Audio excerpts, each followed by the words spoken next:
علماء کرام یہاں پہ موجود ہیں. ہمارے آج کا موضوع بھی جو ہے وہ ہمیشہ کی طرح آج کے لحاظ سے بڑا مختلف موضوع ہے, اور اگر اس پہ بات کی جائے تو بہت لوگ اس حوالے سے یا تو بہت بلیو کرتے ہیں اس چیز پہ, یا بہت زیادہ جو ہے وہ ڈینائی کرتے ہیں, یا کچھ لوگ ہر روز صبح اٹھ کے عجیب وسوسوں میں شامل ہوئے ہوتے ہیں, یا کچھ خواہ مخواہ خوش پھر رہے ہوتے ہیں, یا اگر میں کچھ لوگوں کی بات کروں تو وہ ایسے اس کے بارے میں بتاتے ہیں کہ جیسے ہماری زبان میں اگر ہم اسے کہیں تو ایکٹر کی زبان میں کہہ رہا ہوں تو فریم ٹو فریم بتاتے ہیں, ایسا لگتا ہے انہوں نے پوری کوئی فلم دیکھی ہے. اور میں بات کر رہا ہوں خواب کی. اور کچھ میرے جیسے لوگ ہوتے ہیں جو شاید خواب دیکھتے ہیں کہ لگتا ہے کہ دیکھا ہے کوئی خواب, لیکن یاد ہی نہیں ہے کہ دیکھا کیا تھا. تو یہ میرے جیسے لوگ ہیں جو دیکھتے ہیں. یہ مجھے یقین ہے کہ کوئی نہ کوئی آ رہا ہوتا ہے خواب میں کچھ نہ کچھ, لیکن ہوا کیا ہے یہ میں بھول جاتا ہوں. سو یہ بڑا مسئلہ ہے. اور اسی حوالے سے آج ہم نے جو خواب ہے, خواب اس کی حقیقت پہ ہم بات کر رہے ہیں اور اس کے احکامات پہ بات کر رہے ہیں. خواب ایک حقیقت اور اس کے احکامات بڑی امپورٹنٹ چیز ہے. آج پروفیسر صاحب نے جتنی زور سے سارے لایا نا, میں تو کہتا ہوں کہ پروفیسر صاحب ہی شروع کریں آج خواب کے اوپر بات. بسم اللہ والصلاۃ والسلام علی رسول اللہ وعلی آلہ وصحبہ اجمعین وبعد. خواب اس کو کہتے ہیں جو انسان نیند میں دیکھتا ہے, اور یہ ایک حقیقت ہے. رسول اکرم صلی اللہ علیہ وسلم, میں یہ نہیں بولوں گا, ایک پروفیسر صاحب مائک دیں بیٹا جی. بسم اللہ. والصلاۃ والسلام علی رسول اللہ وعلی آلہ وصحبہ اجمعین وبعد. خواب جو ہے یہ وہ افکار ہیں, وہ امور ہیں جو انسان نیند میں دیکھتا ہے. نیند بھی اللہ کی طرف سے ایک نشانی ہے, اور نیند میں جو خیالات آتے ہیں انہیں خواب کہتے ہیں, اور یہ خواب حقیقت ہے. حضرت یوسف علیہ السلام کو خواب آیا تو انہوں نے اپنے والد سے بیان کیا.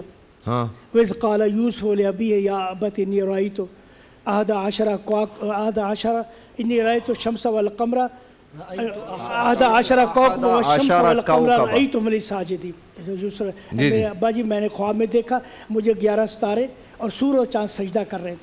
تو آپ نے فرمایا لا تقصص رؤیاک علی اخواتک, بیٹا یہ خواب اپنے بھائیوں کو نہیں بتانا, وہ آپ سے حسد کریں گے, آپ کے سازش کریں گے.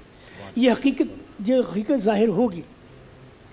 پھر حضرت یوسف علیہ السلام کو اللہ تعالیٰ نے خواب کی تعبیر کی مہارت عطا فرمائی تھی, اور یہ مہارت ایسی تھی جو کہ آپ جب جیل میں تھے تو اس وقت بھی جو آپ کے ساتھ جیلی 2 نوجوان تھے ان کے خواب کی تعبیر بتائی.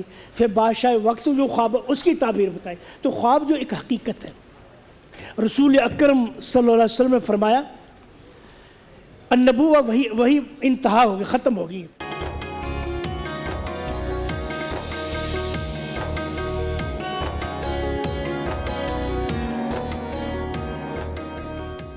جی ہاں, ایک دفعہ پھر آپ سب کو خوش آمدید کہتے ہیں. پروفیسر صاحب سے ہماری بات ہو رہی تھی. پروفیسر صاحب میں چاہ رہا ہوں کہ جلدی جی میں جو ایک دو حدیثیں بیان کر کے ختم کرائی تھی, اور ان کی ہر تعبیر صحیح ہوتی تھی. تو فرماتے ہیں کہ خواب کی 3 قسمیں ہیں. حدیث النفس, انسان کے اپنے ذاتی خیالات جو سوچتا ہے وہ آتے ہیں. وہ تخفیف الشیطان, شیطان کی طرف سے خوف, شیطان ڈراتا ہے. اور وہ بشرا, اللہ کی طرف سے خوشخبری. خواب جو ہے یہ حقیقت ہے. نبی کریم صلی اللہ علیہ وسلم ہر نماز, صبح کی نماز کے بعد صحابہ سے پوچھتے تھے تم میں کسی نے خواب دیکھا تو مجھے بتائے. ایک دفعہ حضرت جابر بن عبداللہ رضی اللہ تعالیٰ فرمانے یا رسول اللہ میں نے خواب میں دیکھا کہ میرا سر کٹ گیا, گردن کٹی ہوئی. نبی کریم صلی اللہ علیہ وسلم فرمایا آپ نے کچھ کی تعبیر نہیں فرمایا اذا لعب باحدکم الشیطان فلا یقص, جب شیطان تمہارے خواب میں کوئی ایسی چیز کرے اس کو بیان مت کرو. جب برا خواب آئے اس وقت انسان نیند سے بیدار ہو, اپنی بائیں طرف 3 دفعہ تھوکے اور 2 رکعت نماز پڑھے اور اللہ سے خیر کی دعا مانگے. اور رسول اکرم صلی اللہ علیہ وسلم نے فرمایا خواب کی تعبیر جب کوئی برا خواب آئے اس کو کسی سے بیان نہ کرو, فلا تقص علی احد, کسی کو بیان نہیں کرو, اپنے تک محفوظ رکھو اور اپنے اللہ سے دعا کر لی. اور پھر فرمایا آپ نے جب خواب کی آپ تعبیر کسی سے پوچھیں لا تقص الا حبیبا و لبیبا و صاحب رائے, کہ محبت کرنے والے کو اور سمجھدار انسان کو خواب کی تعبیر بتاؤ, کیونکہ خواب جو ہوتا ہے انسان کے سر پر لٹکا رہتا ہے اور جب تعبیر کرتا ہے اس کی تعبیر ہو جاتی ہے واقع ہو جاتی ہے. تو حضرت عثمان بن مظعون ایک حدیث بیان کر کے میں بات ختم کرتا ہوں. حضرت ام العلا حضرت عثمان بن مظعون رضی اللہ تعالیٰ کی بیوی تھی, انہوں فرمانے لگی میں نے خواب میں دیکھا کہ عثمان بن مظعون کا چشمہ جاری ہے. تو آپ نے فرمایا انہو عمل, وہ اس کے نیک اعمال ہیں جو وہ دنیا میں کرتا ہے وہ جاری ہے. سبحان اللہ. اچھا یہ جو ابھی بات کر رہے ہیں خواب کے تعبیر کے حوالے سے, جی فیصل بھائی گزارش یہ ہے کہ آج شہر قائد کراچی میں ایک بہت ہی افسوسناک اندوناک سانحہ کراچی یونیورسٹی میں ہوا. ہم سب یہاں علماء کرام میں چاہوں گا کہ سارے اس کی مذمت کریں. جامعہ کراچی کے اندر جو دہشت گردی کا واقعہ ہوا, اب تک کی اطلاع کے مطابق 5 سے زائد لوگ اس میں جاں بحق ہو چکے ہیں اور بتایا یہ گیا کہ وہ پڑوسی ملک چائنا سے تعلق رکھتے تھے. اور یہ اب تک کی ابتدائی رپورٹ کے مطابق ایک بچی جس نے اپنے آپ کو بم سے اڑایا ہے, یہ قابل مذمت بھی ہے. جہاں یہ قابل مذمت ہے وہاں سیکورٹی اداروں پر ایک سوالیہ نشان بھی ہے کہ یونیورسٹی آف کراچی میں بھی سیکورٹی ادارے وہاں موجود ہیں, ان کی رہائشیں موجود ہیں, اور اسی طریقے سے ہمارے دیگر سیکورٹی ادارے وہ یقیناً کوشش کرتے ہوں گے. لیکن جب کراچی یونیورسٹی میں پروفیسر شکیل اوج کو قتل کیا گیا, اسی طریقے سے اور واقعات ہوئے, تو یونیورسٹی کی اور پورے کراچی کی سیکورٹی اتنی بہتر ہونی چاہیے تاکہ دہشت گردی کے یہ واقعات نہ ہوں, اور دہشت گردی کے جتنے اسباب ہیں ان کو ختم کرنے کے لیے ہم سب کو مل کر کوشش کرنی چاہیے. ہم اس کی بھرپور مذمت کرتے ہیں, اور کوئی بھی مسلمان اور خاص طور پر یہ علماء کسی بھی غیر ملکی جو پاکستان میں بستا ہے اس کے قتل کے حق میں نہیں ہے, بلکہ اس کے جان کی حفاظت کا درس دیتے ہیں. سبحان اللہ.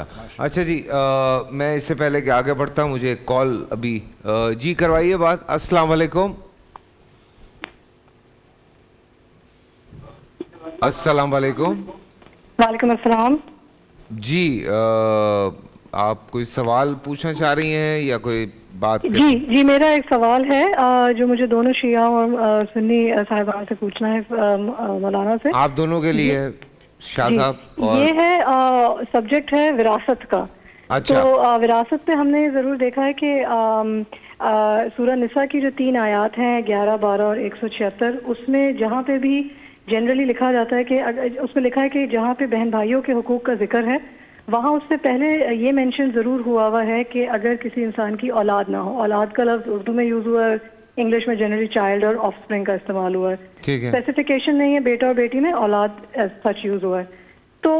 تو مجھے صرف یہ جاننا ہے کہ جنرلی جو شیعہ مولانا ہوتے ہیں وہ تھوڑا سا ورڈ ٹو ورڈ انٹرپریٹ کرتے ہیں اس میں, اور سنی صاحبان اس کو تھوڑا ڈفرینٹلی انٹرپریٹ کرتے ہیں. وہ کہتے ہیں کہ نہیں حقوق ہے, لیکن وہ کوئی روایت, کوئی حدیث, کوئی سنت اس طرح کی کوئی بیان نہیں ہوتی ہے. تو یہ اگر اس پہ تھوڑا سا ذرا بتا دیں کہ کیا حقوق ہوتے ہیں, اور اگر ہیں تو کسی روایت سے اگر پلیز ایکسپلین کر. نہیں وہ اصل میں آپ کی نا پوری بات یہاں کنوے نہیں ہو رہی ہے, کلیئر نہیں ہو رہی ہے. وراثت کا ایشو ہے, اور آپ یہ کہنا چاہ رہی ہیں کہ آپ کتنے بہن بھائی ہیں؟ جی 2 بہنیں. 2 بہنیں. تو آپ کہنا چاہ رہی ہیں کوئی انٹرفیئر کر رہا ہے آپ کی اس انہیریٹنس میں؟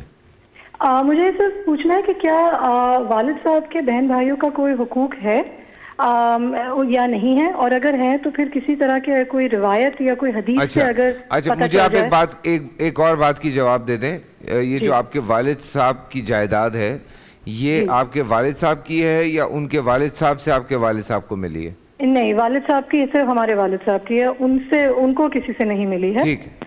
اور دوسرا اسی میں ایک اور بھی ہے کہ اگر حقوق کچھ ایسے کیا بنتے ہیں کہ اگر کسی بھی انسان کی زندگی میں ان کے بہن بھائیوں کا کوئی عمل دخل بالکل بھی نہ رہا ہو, کسی بھی قسم کا, نو رول ٹو پلے, تو کیا ان کی فوتگی کے بعد ایسا کوئی حقوق بنتا ہے ان کا یا نہیں بنتا ہے؟ اس پہ تھوڑی سی ذرا روشنی ڈال دیجیے. مجھے ایک اور بات کا جواب دے دیں. یہ جو بھی آپ کے والد صاحب کے بھائی ہیں یا بہن ہیں, یہ آپ کے والد صاحب کے ساتھ رہتے تھے یا الگ رہتے تھے؟ الگ، بالکل الگ. بالکل الگ. تھینک یو سو مچ, جی. Thank you so much. اب آپ ٹی وی پہ دیکھیے. بسم اللہ والصلاۃ والسلام علی رسول اللہ. بنیادی طور پر فیصل بھائی یہ میں تمام سننے والوں سے یہ کہوں گا کہ یہ جو وراثت اور طلاق کے مسائل ہوتے ہیں یہ نہ تو کبھی ہم لوگ فون پہ بتاتے ہیں, نہ ٹی وی چینلز پہ ہوتے ہیں, اور نہ ہی ہمیں ہمارا جو دارالفتاء کا جو ایک بنایا ہوا نظام ہے اس میں اجازت ہوتی ہے, کیونکہ یہاں وراثت میں اگر ایک وارث کا بھی پتہ نہ ہو. اب ہم نے یہ نہیں پوچھ سکے ہم لوگ کہ کیا ان کے دادا دادی زندہ ہیں یا نہیں زندہ ہیں, کیونکہ کوئی بھی زندہ نہیں. اچھا کوئی زندہ نہیں, کیونکہ اس میں وراثت میں یہی ہوتا ہے کہ بعض اوقات ایک بھی وارث جو ہے نا وہ بیان ہونے سے رہ گیا تو وہ مسئلہ بالکل غلط ہو جائے. اسی طرح طلاق کے اندر ایک ہے, لفظ ہے یا تجھے, اتنا بھی اگر فرق ہو جائے تو مسئلہ حلال اور حرام میں چلا جاتا ہے. اچھا. اس لیے طلاق کے مسائل نمبر ایک تو عام مسجد کے علماء سے, اور یہ بھی ہمارا ایک مزاج بن چکا ہے, جو سرخ رومال پہن کے ہاتھ میں تسبیح پکڑ کے آتا ہے ہم اس کو مولانا صاحب اور مفتی صاحب سمجھ لیتے ہیں.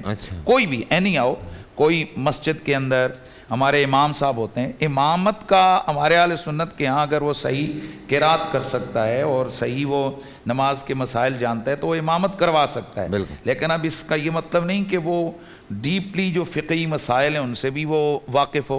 تو اس لیے یہ جو جنرلی اس کی طرف جواب دے رہا ہوں میں, تو جنرلی جو ہمارے عام طور پر ایک مزاج بن چکا ہے کہ کوئی بھی بات ہو جا کر اپنی محلے کی مسجد کے امام صاحب سے پوچھتے ہیں, پھر وہاں سے آگے او جی یہ آپ سیدھا جو آپ کے شہر کا اچھا بڑا جامعہ ہے دارالفتاء ہے, اگر شیعہ مکتب فکر سے تعلق رکھنے والے لوگ ہیں تو وہ اہل تشیع کے پاس چلے جائیں, اور جو احناف اسکول آف تھاٹ کے لوگ ہیں وہ حنفیوں کے پاس چلے جائیں, اور جو غیر مقلدین ہیں وہ اپنے غیر مقلد جو ان کے سینٹرز ہیں اہل حدیث حضرات ان کے پاس جو ہے نا وہ چلے جائیں تاکہ کنفیوژن نہ ہو. اب ہوتا یہاں کیا ہے کہ بندہ پہلے شیعہ ہوتا ہے, جب وہ دیکھتا ہے کہ شیعہ مسلک میں کوئی جو نا میرے لیے رو رعایت نہیں ہے وہ سنیوں کے پاس چلا جاتا ہے. پھر یا اہل سنت کی طرف ہوتا ہے, حناف میں ہوتا ہے, جب دیکھتے ہیں یار یہاں سے تو جان چھوٹنے والی نہیں, پھر وہ جا کر جناب الٹے سیدھے فتوے یا شیعہ اسکول آف تھاٹ کے لے کر آتا ہے یا غیر مقلد حضرات کے لے کر آتا ہے. یہاں سے معاشرے میں پینک پھیلتا ہے, فیملیوں کا نظام ڈسٹرب ہوتا ہے, اور پھر یہاں سے خرابیاں پیدا ہوتی ہیں. تو کبھی بھی میں جواب دینے سے پہلے یہ خصوصی اپیل کروں گا کہ کبھی بھی طلاق وغیرہ کے مسائل ہوں وہ مستند عالم دین اور مفتی کے ساتھ ان کنسلٹ کریں, اس سے سوال کریں.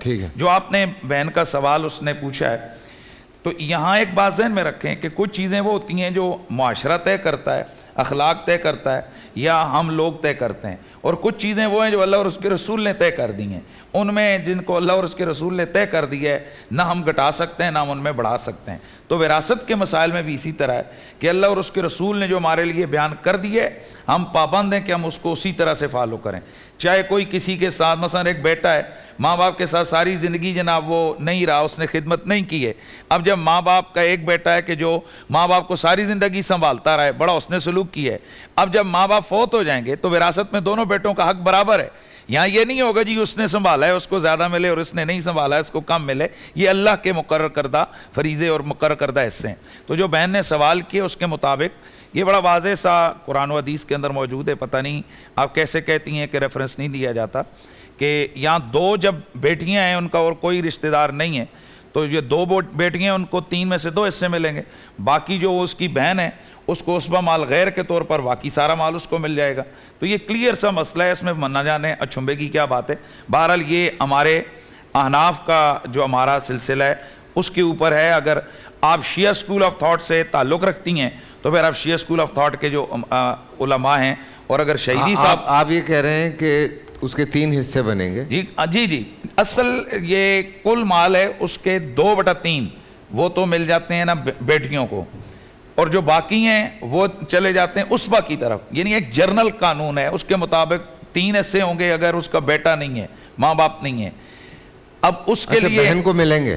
جی بالکل ملے گا اس کا یعنی 3 حصوں میں سے, چونکہ اور بھی تو کوئی نہیں ہے. اگر اس کے بھائی ہوتے اور رشتے ادھر بھی ہو جاتا پھر ان حساب سے بھائیوں کو بھی ملتا. بھائی نہیں ہے نا اس کو, صرف بہن ہے. تو یہ بڑا کلیئر سا مسئلہ ہے. اس کو 2 حصے بیٹیوں کو ملیں گے اور اس کے بقیہ یعنی کل مال کے 2 حصے بیٹیوں میں تقسیم ہوں گے, بقیہ مال اسبا کی طرف چلا جائے گا، اور اسبا میں بھی چونکہ ایک بہن ہے تو اس کو سارا مال اسبا مال غیر کی صورت میں مل جائے گا۔ جی بسم اللہ الرحمن الرحیم۔ سب سے پہلے تو میراث کا جو علم ہے اس کی اہمیت کو سمجھا جائے۔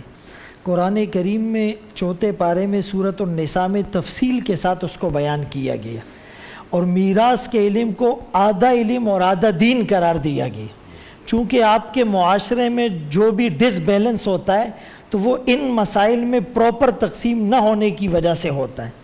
دیکھیے قرآن کریم نے بہت بہترین ضابطہ بتایا اور اس کو کیٹیگرائز کیا۔ ایک ہے ذوی الفروض جن کے حصے قرآن نے متعین کر دیے، ایک ہے ذوی الارحام جن کے حدیث پاک میں بھی مسائل کی طرف اشارہ ہیں، جو رحم سے یعنی وہ ماں کے ساتھ یا خونی رشتے کے ساتھ منسلک ہو، اور تیسرا ہوتا ہے عصبہ۔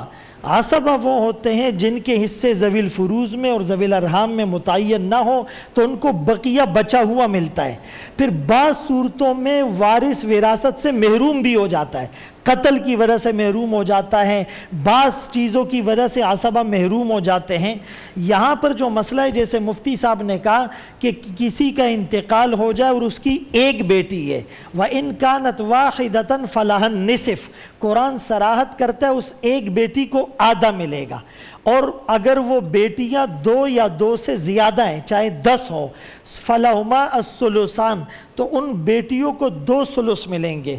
اب یہاں پر بھی چونکہ 2 بیٹیاں ہیں ایک بہن ہے، تو 2 بیٹیوں کو 2 ثلث ملے اور بہن کو تیسرا حصہ مل گیا، یعنی ہم کل مال کے 3 حصے کریں گے، اس کو 9 سے ہم کریں گے، ٹوٹل مال کو 9 پر ڈیوائیڈ کریں گے، 6 حصے یعنی وہ 2 بہنوں کو مل جائیں گے اور 3 جو ہیں وہ بہن کو مل جائیں گے۔ اس کو کہا جاتا ہے مسئلہ۔ ٹھیک ہے، امین شہیدی صاحب سم اپ کر دیں، آپ کی طرف بھی ایسا ہی ہے، تھوڑا سا ڈیفرنس ہے۔ میں عرض کرتا ہوں، بسم اللہ الرحمن الرحیم۔ وراثت کا مسئلہ چونکہ انتہائی اہم مسئلہ ہے، اس میں ہوا میں بات نہیں ہو سکتی جب تک آپ کے پاس پیپر پہ تمام ان متعلقین کا تذکرہ نہ ہو۔ بالکل ٹھیک، تو اس لیے اس میں بات کرتے ہوئے انتہائی احتیاط کی ضرورت ہے۔ میں ابھی سوچ رہا تھا کروں نہ کروں تو اس لیے میں یہ بات کر رہا ہوں کہ بہت احتیاط کی ضرورت ہے۔ پہلی بات تو یہ ہے کہ خود قرآن کریم نے طبقات وراثت کے طبقات کا تعین کیا ہے، 3 طبقات ہیں۔ ان 3 طبقات میں کس کس طرح سے وراثت تقسیم ہوگی، کس کی موجودگی میں کس کو کتنا ملے گا، کون سا طبقہ نہ ہو تو پھر دوسرے کو اس کا کتنا حصہ ملے گا، اس کی ایک پوری ڈیٹیل ہے۔ ٹھیک ہے، اس لیے اگر یہ ہماری خواہر بہن جو ہیں اپنا مسئلہ لکھ کے بتا دینا کہ میرا مسئلہ یہ ہے، تو اس کو سامنے رکھتے ہوئے ان کا جواب دیا جائے تو میرا خیال ہے وہ زیادہ بہتر ہوگا، ورنہ ہم ہوا میں کوئی بات کریں گے تو وہ مناسب نہیں ہے۔ چلیں ٹھیک ہے عائشہ، ہوپ سو آپ کو جواب مل گیا ہوگا۔ آگے بڑھتے ہیں، چھوٹے چھوٹے میرے سوال ہیں، اگر ان کے جواب ہم جلدی بات ہو رہی تھی، پروفیسر صاحب تعبیر کی بات کر رہے تھے، تو یہ جو آپ خواب دیکھتے ہیں اس کا تعلق مستقبل سے ہوتا ہے کہ آنے والے مستقبل میں یہ ہوگا، اس کا آپ نے خواب دیکھ لیا، ایسا کچھ ہے؟ ہاں فیصل بھائی جی وہ حضرت اس میں تفسیر میں بڑا واقعہ حضرت یوسف علیہ السلام، جب حضرت سورہ یوسف کی تفسیر میں بھی موجود ہے کہ جب یوسف علیہ السلام قید میں تھے، 2 قیدیوں نے آپ سے اپنے خواب کی تعبیر پوچھی۔ ایک نے کہا کہ میں دیکھ رہا ہوں کہ میرے سر کے اوپر جو ہے پرندے جو ہیں دانہ چگ رہے ہیں، اور ایک نے یہ کہا کہ کیا نام ہے اس کا، میں جو ہے وہ انگوروں سے شیرہ نکال کر یعنی بادشاہ کی خدمت کر رہا ہوں۔ تو آپ نے دونوں کو تعبیر بتائی، جیسے آپ نے کہا کہ مستقبل سے اس کا کیا تعلق ہے، تو آپ نے پھر ان دونوں ایک کو کہا کہ تمہیں سزائے موت ہوگی جس نے دیکھا تھا پرندے کھانا چگ رہے ہیں، اور اس کو سولی پہ لٹکایا گیا اور وہ اس کی لاش کو بعد میں پرندوں نے کھایا، اور دوسرے کو کہا کہ تم آزاد ہو جاؤ گے اور تم بادشاہ کے مقرب یعنی غلام بنو گے اور بادشاہ کی خدمت میں معمول ہوں گے، اس کو مشروع پیش کریں گے۔ تو حضرت یوسف علیہ السلام نے دونوں کو تعبیریں بتائی اور پھر وہ دونوں کی تعبیر سچ ثابت ہوئی۔ تو پھر انہوں نے کہا حضرت ہم نے تو آپ سے جھوٹ بولا تھا، تو آپ نے فرمایا اب ایسا ہی ہوگا، یہ تو جھوٹا خواب بیان نہیں کیا جائے، اور دوسرا یہ ہے کہ مستقبل کی تعبیر جو حضرت یعنی خواب ایسے ہوتے کہ آنے والا وقت کے بارے میں پتہ چل جاتا ہے، جو لیکن اس کے لیے وقت کا ہے کہ اگر رات کے آخری پہر میں خواب دیکھا جائے، اور پھر اہل علم واقعی جو صوفیہ ہوں صالحین ہوں وہ اگر اس کو دیکھیں گے تو خواب پہلے کے بارے میں پتہ چلتا ہے ٹھیک ہے اجازت جی تو تھوڑی سی بات جی اس پہ بالکل. دیکھیے سب سے پہلے نوعیت کو سمجھا جائے. خواب اس کا حقیقت میں اور خارج میں وجود ضروری نہیں ہوتا. نمبر ایک بات، انسان کے جسم سے روح نکل کر عالم سفلی میں یا علوی میں جو ہے وہ سفر کرتی ہے. دوسری بات یہ ہے کہ خواب انبیاء کے خواب جو ہے نا وہ حجت ہوتے ہیں. انبیاء اگر نبی خود خواب دیکھے تو وہ حجت ہوتے ہیں نمبر 1. یا اگر نبی کے سامنے کوئی صحابی دیکھے سنائے اور نبی تصدیق کرے وہ بھی حجت ہوتا ہے. اچھا. دوسری بات یہ ہے کہ یہ جو یوسف علیہ السلام کے بارے میں حضرت نے کہا کہ ان دونوں نے کہا کہ ہم نے جھوٹ کہا تھا، تو ایسی کوئی بات میرے علم میں نہیں ہے. اس پر یہ علماء بھی کوئی بات کر لیں گے. انہوں نے خواب دیکھا تھا، یوسف علیہ السلام نے تعبیر بھی بتائی تھی. جیسے شیخ صاحب نے کہا کہ ایک خواب ہوتا ہے بشرا من اللہ، اللہ کی طرف سے خوشخبری ہوتا ہے. ایک تحزین من الشیطان، شیطان کی طرف سے غم زدہ کرنے کے لیے ہوتا ہے. تیسرا اضغاث و احلام، دن بھر میں جو بولتا سنتا سوچتا ہے وہ چیزیں اس کے لاشعور میں آتی ہے، اس کو پراگندہ خیالات کہتے ہیں، اس کی کوئی حقیقت نہیں ہوتی. خواب آپ اچھا خواب جو ہے وہ بھی کسی عالم کو او ناصح یا خیرخواہ کو بتائے، حبیب یا لبیب کسی عقل مند کو بتائے. اور غلط آدمی کو بتائیں گے تو وہ جو تعبیر کرے گا، فرمایا علی رجل طائر، وہ پرندے کے پاؤں سے معلق ہوتی ہے، وہ واقع ہو جائے گی. اور برا خواب آپ نے کسی کو بھی نہیں بتانا. ایک وجہ تو اس کی یہ ہوتی ہے کہ فرمایا کہ وہ شیطان کی طرف سے ہوتا ہے. حدیث میں آیا کہ آپ بائیں طرف پر ایسے تھوکیں اور اعوذ بکلمات اللہ التامات من غضبہ وعذابہ ومن شر عبادہ ومن ہمزات الشیاطین وان یحضرون، یہ دعا پڑھے. یا 10 دفعہ بسم اللہ اللہ اکبر آمنت باللہ وکفرت بالطاغوت پڑھے، اور یا لا حول ولا قوت الا باللہ پڑھ لے. لیکن اچھا خواب بھی ہر ایک کو نہ بتائے. فَيَكِيدُ لَكَ كَيْدًا، مخالفین حسد میں مبتلا ہو جائیں گے. اور حدیث پاک میں آتا ہے استعینوا علی قضاء الحوائج علی انجاء الحوائج یا علی قضاء الحوائج بکتمانہا، اپنے اچھے خواب بھی چھپاؤ تب تمہیں اس میں کامیابی ملے گی، ورنہ دوسرے حسد میں مبتلا ہو جائیں گے. میں ایک بات پوچھنا چاہ رہا ہوں، میرے جیسے آدمی کو کھانے کے خواب آتے ہیں وہ یاد رہتے ہیں بس. ایک بات بڑی اہم بتا رہا ہوں، ایک بات بڑی اہم بتا رہا ہوں کہ جیسے میں نے کہا انبیاء کے خواب حجت ہوتے، اس پر صرف ایک مثال. ابراہیم علیہ السلام نے اور اسماعیل علیہ السلام دونوں باپ بیٹا ہیں، نبی بھی ہیں. خواب کیا دیکھا کہ یا بنی انی ارا فی المنام انی اذبحک، میں آپ کو خواب میں ذبح کر رہا ہوں. اب یہ خواب ہے لیکن نبی کا خواب تھا، یہ حجت تھا، اس کا پریکٹیکل کرنے کی کوشش کی. اور دوسری دلیل کہ یہ جو ہم اذان دیتے ہیں ہمارے اس اذان کی بیس بھی خواب پر ہیں. عبداللہ ابن زید رضی اللہ عنہ صحابی رسول نے خواب دیکھا کہ میں نے اس طرح کلمات کہہ کر لوگوں کو جمع کیا.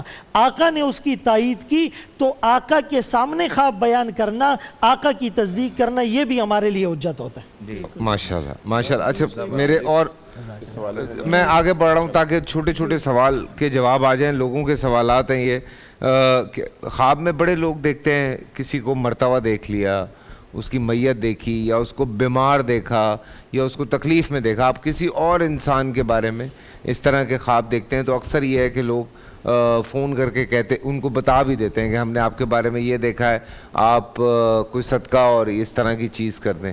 تو ان کے بارے میں بھی ضرور بتائیے گا. بسم اللہ الرحمن الرحیم. خواب کی اقسام کے حوالے سے کچھ نہ کچھ تفسیرات علماء کرام نے بیان کر دی. دیکھیں بنیادی طور پر جو چیز اہم ہے وہ یہ ہے کہ خواب اللہ اور بندے کے درمیان ایک تعلق ہے اور ایک راز ہے. اللہ تبارک و تعالیٰ خوابوں کے ذریعے سے انسان کی ہدایت ضرور کرتا ہے، لیکن جس انسان کو خواب نظر آ رہا ہوتا ہے وہ خواب صرف اسی کے لیے ہے، کسی اور کے لیے نہیں. ٹھیک ہے. لہٰذا جب بعض اوقات ہمارے معاشرے کے اندر دکانداری شروع ہوتی ہے تو لوگ شروع کر دیتے ہیں کہ بھئی میں نے فلان کو خواب دیکھا، فلان کو خواب دیکھا، اپنے تقدس کے بیان کے لیے. خود یہ بھی کاروبار ہے، یہ خواب نہیں ہے، یہ کاروبار ہے.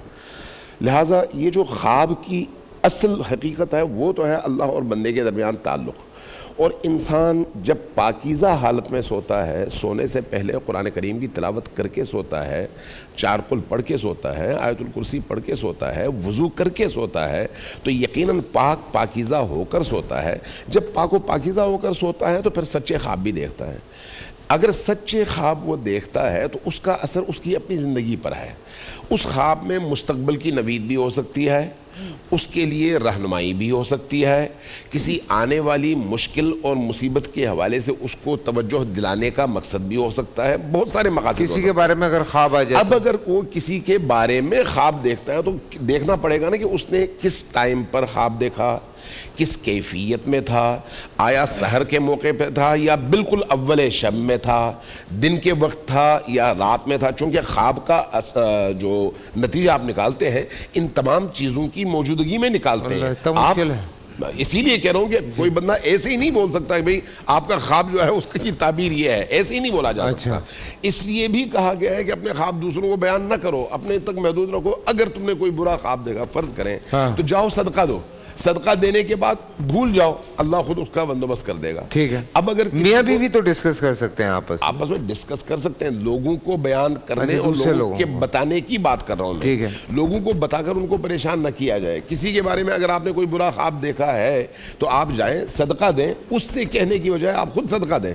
صدقہ دے کے چونکہ صدقہ مصیبت کو مشکل کو ٹالنے کا حتمی ذریعہ ہے، اس لیے یہ اس کا سدباب ہے، لیکن دوسروں کو بتا کے ان کے ذہنوں کو خراب نہ کریں۔ اور یہ جو خواب کی تعبیر ہر بندے سے پوچھی جاتی ہے نا، ہر بندہ اس کا اہل نہیں ہوتا، حتیٰ ہر مدرسے کا عالم اہل نہیں ہوتا، ہر امام والا ہر پیر اہل نہیں ہوتا۔ دو کتابیں پڑھنے کے بعد خواب کی تعبیر نہیں آتی۔ ابن سیرین کی انہوں نے بات کی، بڑی اچھی بات ہے، ابن سیرین کی پوری کتاب ہے اور اس میں ایک ایک حرف کے ساتھ آگے دیکھی جانے والی چیزوں کی تعبیریں اور ایک حرف کے ساتھ 10 تعبیریں بیان کی گئی ہیں۔ اب ان 10 تعبیروں میں سے کون سی تعبیر یہاں پر فٹ بیٹھتی ہے، اس کے انتخاب کے لیے عقل بھی چاہیے، علم بھی چاہیے، بصیرت بھی چاہیے۔ تو اس لیے یہ کوئی معمولی بچوں کا معاملہ نہیں ہے کہ جو جس کے منہ میں جو آیا خواب کی تعبیر میں چپ چاپ کہہ دیا۔ اس لیے بہترین اس کا راستہ یہ ہے کہ آپ خاموش رہیں اور صدقہ دیں اور اللہ پر توکل کریں۔ اگر آپ کو ایسا لگتا ہے، علامہ صاحب کے کہنے کا مطلب یہ کہ اگر آپ کو ایسا لگا کہ آپ نے کوئی برا خواب خدا نخواستہ دیکھ لیا ہے تو آپ اس کا صدقہ دے دیں، نہ کہ آپ خواہ ڈپریشن میں چلے جائیں، آپ گھر والوں کو بتا رہے ہوں، آپ دوستوں کو بتا رہے ہوں، یار آج پتہ نہیں کیا خواب دیکھا ہے، یار پتہ نہیں کیا خواب دیکھا ہے۔ کچھ لوگ سانپ بھی دیکھتے ہیں خواب میں، یہ میسیجز آئے ہوئے تھے، میں نے کہا یہ میں جلدی پوچھ لوں اس چیز سے۔ اس میں یہ تھوڑی سی پھر بات وہیں پر ہماری آ کر کھڑی ہوتی ہے، جیسے شہیدی صاحب نے کہا ہے یہ پورا علم التعبیر یہ پورا علم ہے، اور اس علم کے حوالے سے بھی جیسے حدیث کے بڑے بڑے محدثین آئمہ، اسی طرح علم التعبیر کے بھی بڑے بڑے آئمہ ہیں۔ جس طرح حدیث کے معاملات میں ان کی طرف رجوع کیا جاتا ہے، اس طرح علم التعبیر میں ان آئمہ کی طرف رجوع کیا جاتا ہے۔ میرے نالج کے مطابق امام ابن سیرین اور سیدنا امام جعفر صادق علیہ السلام، یہ دو ایسی ہستیاں ہیں کہ میں نے تقریباً اس حوالے سے کوشش کی ہے، کچھ تھوڑا بہت نالج ہے۔ میں نے زیادہ تر دیکھا ہے کہ جتنی بھی تعبیرات ہیں وہ ان دو ہستیوں کے گرد گھومتی ہیں، یعنی انہوں نے جو کسی چیز کا، امام جعفر صادق ایک بڑا عجیب واقعہ میں آپ کو بتاتا ہوں، وہ آپ کے سوال کا جواب آ جائے گا۔ امام جعفر صادق علیہ السلام کے پاس ایک شخص آیا اور آ کر عرض کیا کہ اے امام، میں نے جو ہے نا وہ دیکھا ہے خواب میں کہ اذان ہو رہی ہے، اس کی کیا تعبیر ہے؟ تو امام نے اس کو سر سے لے کر پاؤں تک دیکھا، پھر اس کے احوال ساتھیوں سے پوچھے، تو آپ نے فرمایا کہ تجھے اللہ تعالیٰ حج کی سعادت عطا فرمائے۔ وہیں بیٹھے بیٹھے تھوڑی دیر گزری، ایک اور شخص آیا، اس نے کہا امام میں نے آج خواب میں اذان سنی ہے کہ میں اذان سن رہا ہوں، اذان، تو اس کی کیا تعبیر ہے؟ آپ نے اس کے احوال کو دیکھا، دیکھ کر آپ نے فرمایا کہ تو چوری کی سزا میں تیرے ہاتھ کاٹے جائیں گے۔ یہ دونوں تعبیرات آپ نے تعبیریں بتائیں تو جو آپ کے ساتھی تھے وہ حیران ہو گئے کہ امام خواب ایک ہے، تعبیریں دو کیوں بتائیں آپ نے؟ فرمایا یہ دونوں تعبیریں جو ہے نا یہ قرآن سے میں نے لی ہیں۔ پہلے شخص کی تعبیر اس آیت سے لیے آذان من اللہ و رسولی فی الی یوم الحج الاکبر وَأَذِّن فِي النَّاسِ بِالْحَجِّ، میں نے اس آیت سے یہ تعبیر لی ہے۔ تو چونکہ اس کے ظاہری احوال ایسے تھے، وہ نیکوکار تھا، تو میں نے اس وجہ سے لی ہے۔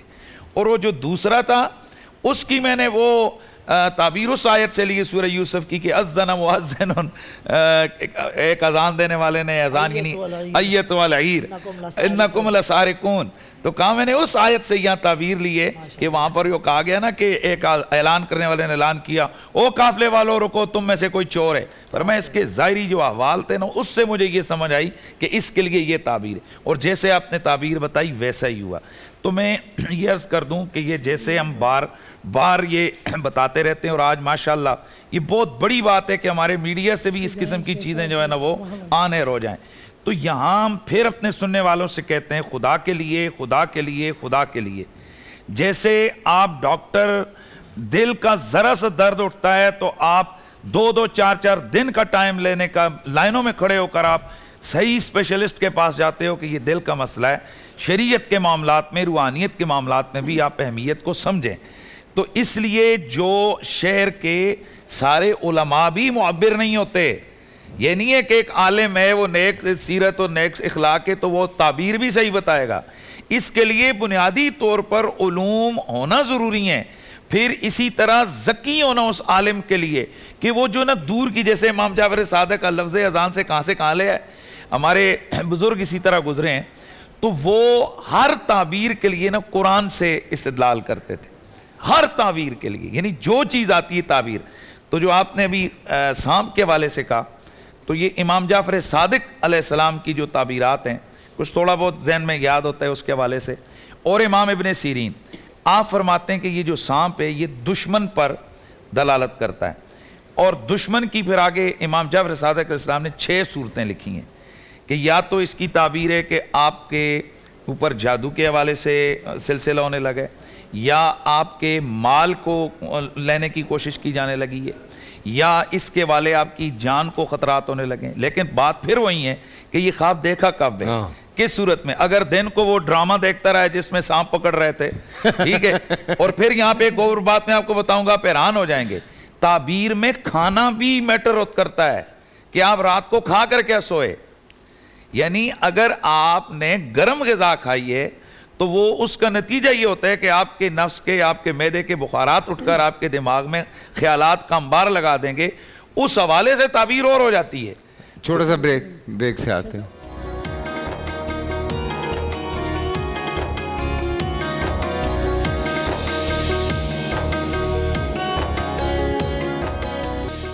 جی ہاں، ویلکم بیک آفٹر بریک۔ اور ابھی کچھ میسیجز آئے ہوئے تھے، میں دیکھ رہا تھا، میرے خیال سے یہ شہیدی صاحب اور حنیف قریشی صاحب یہ بات بتا چکے ہیں۔ وہ ابھی سوال آیا تھا مجھے دعا زہرا کے حوالے سے کہ اگر وہ چھوٹی عمر کی بچی ہے تو اس کی شادی، اچھا وہ بات بھی آ گئی کہ وہ جو مولانا صاحب کے سائن ہیں وہ جعلی ہیں، اس کے ابا یہ کہہ رہے ہیں، مولانا صاحب نے بھی انکار کر دیا ہے۔ میں اس طرف جانا نہیں چاہ رہا، ایک بات کرنا چاہ رہا ہوں، میرا خیال ہے ہم نے اس سے پہلے بھی بیجا بحث کی ہے، بیجا بحث کی ہے، بالکل۔ آپ کیا کہہ رہے ہیں؟ جب تک ہمارے پاس کوئی اتھینٹک بات نہ ہونا اس وقت تک بات نہیں کرنی چاہیے، ہمیں بات کرنی چاہیے اصولوں پر، بالکل، اصول اور ضوابط کی بنیاد پر آیا یہ صحیح ہے یا غلط ہے، اگر غلط ہے تو اس کی مذمت۔ لیکن میں چاہتا ہوں آپ علماء کرام ایک بات ضرور کہیں سب سے، یا میں آپ کے بہاف پہ کہہ سکتا ہوں کہ خدا کے واسطے اس کے جو بچی کے ماں باپ ہیں اور جو بچی ہے اس پہ جو آپ لوگ کمنٹ کر رہے ہیں نا جس طرح کے، وہ مت کیجئے، وہ بہت پینفل ہے، یہ مت کیجئے۔ یہ ہمارا، اگر آپ نے بہتان والا پروگرام نہیں دیکھا ہے یا وہ جھوٹ والا پروگرام نہیں دیکھا ہے تو وہ دیکھ لیں، آپ کو پتہ لگ جائے گا، مطلب آپ کی شاید رات کی نیند بھی اڑ جائے جب اس طرح سے، جب آپ جانتے نہیں ہیں کسی بارے میں اور اس بارے میں جب آپ بات کرتے ہیں تو وہ بہت غلط ہو جاتا ہے۔ دیکھیں ہم میڈیا میں بیٹھے ہوئے ہیں، ہم اتنی بات کر سکتے ہیں کہ یہ ہوا اور یہ ہوا اور یہ نہیں ہونا چاہیے، تو ہم اتنی بات کر سکتے ہیں، ہم اس سے زیادہ بات نہیں کر رہے۔ ماہ رمضان کا احترام کریں۔ بالکل، آپ نے بھی بڑا خوبصورت اشارہ کیا ہے۔ دیکھیں 2 چیزوں کو ہمیں الگ الگ رکھنا چاہیے، ایک ہے واقعہ کیسا ہوا کیسا نہیں ہوا ہمیں نہیں معلوم، جو بتایا جائے گا ہم سن لیں گے۔ دوسرا ہے اس گھر کی کیفیت، وہ ماں باپ جن کی ایک نوجوان بچی گم ہوئی ہے ان پر ہر پل قیامت ٹوٹتی ہے.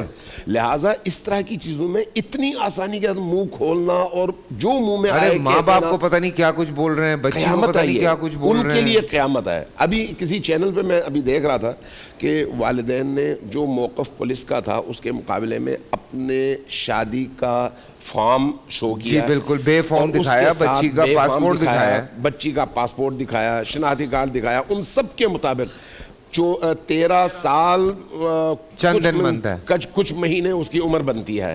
اب اگر ہم قانون کی بات کریں, شریعت کی نہیں, قانون کی بات کریں, تو قانون میں اگر 18 سال ہے تو اس کے مطابق بھی یہ شادی ہو نہیں سکتی. سر اگر شریعت کی بات کریں تو آپ ہی نے بتایا تھا کہ ولی کا ہونا ضروری ہے, اجازت شرط ہے. بالکل ایسا ہے, دونوں صورتوں میں نکاح نہیں ہو سکتا. بالکل یہ دیکھ لیں. اس لیے ان معاملات میں اتنی آسانی سے منہ نہیں کھولنا چاہیے, جب تک حقائق سامنے نہ آئے بات نہیں کرنی. مفتی نوید صاحب, بچی سیدہ ہے اور اس کے بعد وہ والدین یعنی ولی کی اجازت کے بغیر یہ سارا کچھ ہوا ہے. اب کوئی جج بھی اگر کہتا ہے کہ یہ نکاح ہو جائے تو جج کے کہنے پر بھی نہیں ہوتا. جج کوئی جناب حاکم شرع ہے کہ جو غیر, آج کتنے فیصلے ایسے ہو رہے ہیں کہ جو غیر شرعی ہو رہے ہیں. تو خدا کے لیے ان چیزوں سے ہمیں دیکھیں. میں ایک چیز اور بھی کر دوں, میں واللہ میرا سخت دل وہ ہوا ہے, میں نے کچھ کمنٹس لوگوں کے پڑھے تو میں تو رونگٹے کھڑے ہو گئے. دیکھیں ہماری بھی بیٹیاں ہیں, یہاں ہر بندے کی بیٹی ہے, یہ اللہ تعالیٰ یہ جو عزتوں کی حفاظت کرتا ہے. آمین. کب کسی کا دل کس طرف مائل ہو جائے, کس طرف کیا ہو جائے, یہ خدا جانتا ہے یا اس کا رسول جانتا ہے, یہ ہمارے اختیار میں نہیں ہے. تو اب جس ماں باپ کو پہلے وہ کرب سے گزرے کہ ان کی بچی جو ہے نا وہ گئی, اب اس کے بعد جو ان کو شرمندگی کے والے سے جو یہ چیز آئی ہے, یار ان کی کیا حالت ہے. بالکل سپورٹ کریں. تو آپ خدا کے لیے یار اب کیا کر رہے ہیں, آپ کچھ لکھنا ہی ہے نا, آخر وہ فیملی ہے یار. میں کہہ رہا ہوں, اور میں تو اس پوائنٹ آف ویو کو دیکھ رہا ہوں کہ سادات ہیں اور سادات کی عزت کریں.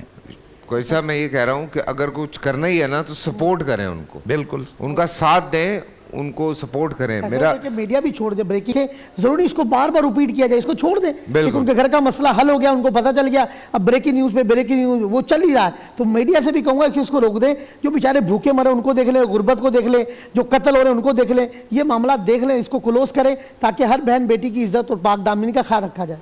آپ کے اس پروگرام کے ذریعے سے آج یہ میسج چلا گیا عوام تک کہ بھئی جو شواہد اب تک آئے ہیں ان کی روشنی میں نہ شرعن یہ شادی ہے, نہ پاکستان کے قانون کے مطابق یہ شادی ہے. بالکل دونوں لحاظ سے یہ غلط ہے اور خلاف شریعت اور خلاف قانون ہے. بات ختم ہو گئی, شواہد مل گئے ہمیں. ٹھیک ہے جی. مفتی صاحب کیسے ہیں آپ, ٹھیک ٹھاک ہیں؟